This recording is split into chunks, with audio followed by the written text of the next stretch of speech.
মঙ্গলবার সকালে শিল্পাঞ্চলের দুটি বেসরকারি কারখানায় গিয়ে কর্তৃপক্ষের সঙ্গে বৈঠক করলেন বিধায়ক লক্ষণ ঘরুই। তিনি যান গ্রাফাইট ইন্ডিয়া লিমিটেড এবং এসআরএমবি প্রাইভেট লিমিটেড কারখানায়। বৈঠকের পর বিধায়কের অভিযোগ, ভোটের কয়েকদিন আগে বহু বহিরাগত শ্রমিককে নিয়োগ করা হয়েছে। তার দাবি, স্থানীয় শ্রমিকদের বঞ্চিত করেই নিয়োগ করা হয়েছে। লক্ষণ ঘরুই জানান, তিনি কারখানা কর্তৃপক্ষকে অবিলম্বে বহিরাগত শ্রমিকদের তালিকা তৈরি করে তাদের সরিয়ে স্থানীয় শ্রমিকদের নিয়োগের নির্দেশ দিয়েছেন। এছাড়াও শ্রমিকদের শোষণের অভিযোগ তুলে কয়েকজন শ্রমিক নেতার বিরুদ্ধেও কড়া ব্যবস্থা নেওয়ার হুঁশিয়ারি দেন তিনি। ঘটনাকে কেন্দ্র করে শিল্পাঞ্চলে নতুন করে রাজনৈতিক চাপানোতর শুরু হয়েছে।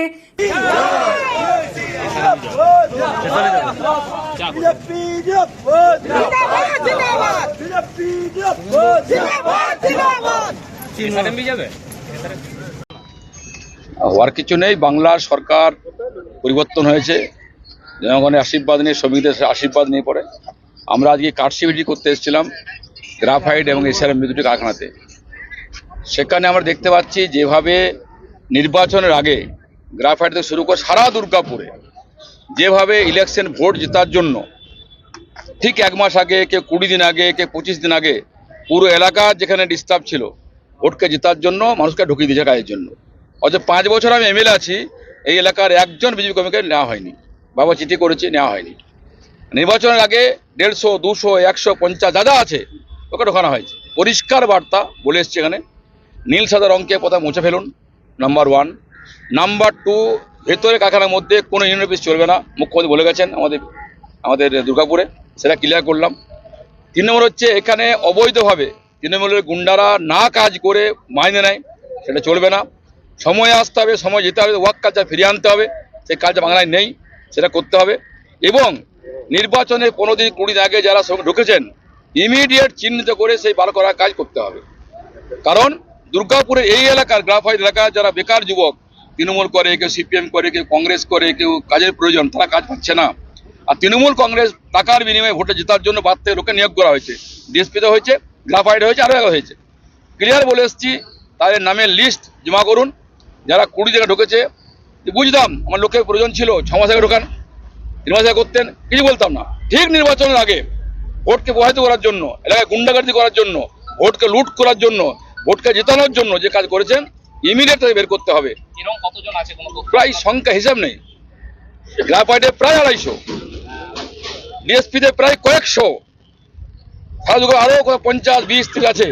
তা আমরা একটা যাচ্ছি, সে চিহ্নিতকরণের কাজ করছি। এবং আমাদের যে বার্তা, মুখ্যমন্ত্রী, আমাদের প্রধানমন্ত্রী বলে গেছেন, মুখ্যমন্ত্রী বলেছেন দুর্গাপুর ইন্ডাস্ট্রি হাব হবে, পুরনো কারখানা খুলবে, নতুন কারখানা হবে। তাই যাতে করে কারখানা শ্রীবৃদ্ধি হয়, মালিক পক্ষ শ্রমিকের মুখকে যেন ডিস্টার্ব না হয়ে যায়, আমার সে কাজটা করতে হবে। অর্থাৎ গাছ বাজলে ফল পাবো, কাজ বাঁচিয়ে রেখে আমরা বার্তা দিলাম যে কাজটা করুন, আর সময়ের পুরো মূল্য নেবেন। আমাদের বিমের স্লোগান হচ্ছে, দেশকে লিয়ে করেঙ্গে কাম, কামকে লেঙ্গে পুরা দাম। কামও করবো শিল্পের জন্য, আর পুরো পয়সাও নেবো। কারখানা কেউ নিয়ে নেবে, কেউ অর্ধেক পয়সা খেয়ে নেবে, ইএসআই পাবে না, পিএফ পাবে না, গ্র্যাচুইটি পাবে না, পার্মানেন্ট হবে না, এ চলবে না।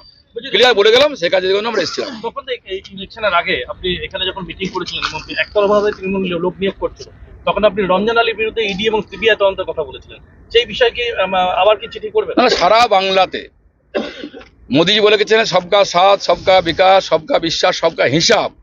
যে নেতারা কর্পোরেশনে হোক, পঞ্চায়েতে হোক, পুলিশ লেভেলে হোক, বিডিও লেভেলে হোক, শ্রমিক হোক, যারা যারা এই ধরনের কাজ করেছেন তাদের কারো ছাড়া হবে না।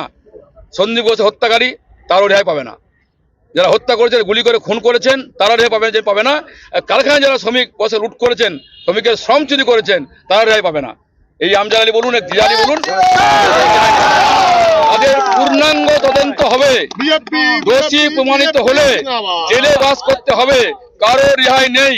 কোনো সেটিং চলবে না, কোনো অবৈধ বালিও জমি চলেনি, কয়লাও চলবে না, কারখানাও চলবে না। কারখানা স্বচ্ছভাবে চলবে।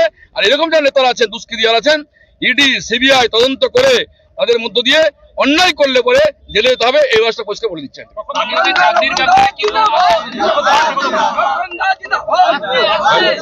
লক্ষণ দা, যখন আপনি ইলেকশনে এসেছিলেন তখন সংখ্যা ছিল, আপনার দলের কর্মী যারা ছিল তাদের সংখ্যা ছিল 25 থেকে 30, খুব বেশি হলে 40।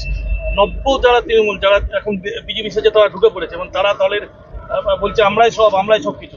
এই ধরনের লোকদের উদ্দেশ্যে কি বার্তা দেবেন? কোনো রং মেখে লক্ষণদার বাড়িতে যে ফটো তুলে গেরুয়া গামছা পরলেই বিজেপি হওয়া যাবে না।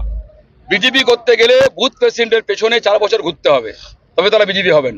আমরা আপত্তি নেই বিজেপি করতে, আসুন যোগদান করুন, দল করুন, কিন্তু মনে যদি করেন লক্ষ্যতে ফটো তুলে নিয়েছি আর গেরুয়া কাপড় মেখেই লাগিয়ে দিচ্ছি আর এখানে তৃণমূলের বিরুদ্ধে স্লোগান দিচ্ছি, তার জায়গা পেয়ে যাবেন অসম্ভব। তৃণমূল যারা দুষ্কৃতী, যারা তোলাবাজ, যারা খুনি, যারা লুট করেছে, তাদের পার্টিতে কোনো জায়গা নেই নেই নেই।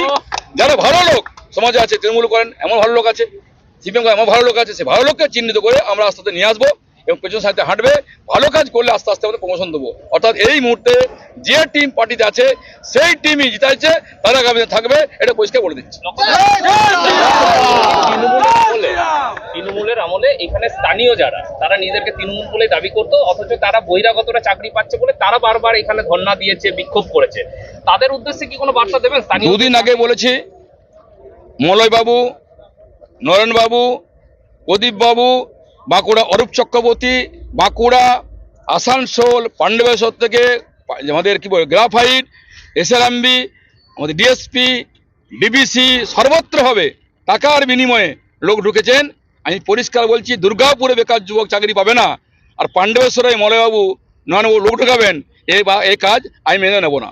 যারা আসছেন তাদেরকে বিদায় করতে বলে দিচ্ছি, টাটা বাই বাই, ওখানে চলে যান, নয়নবাবু আছে, অনেক পয়সা কামিয়েছেন, ওখানে তো পুষবেন, আমাদের এখানে।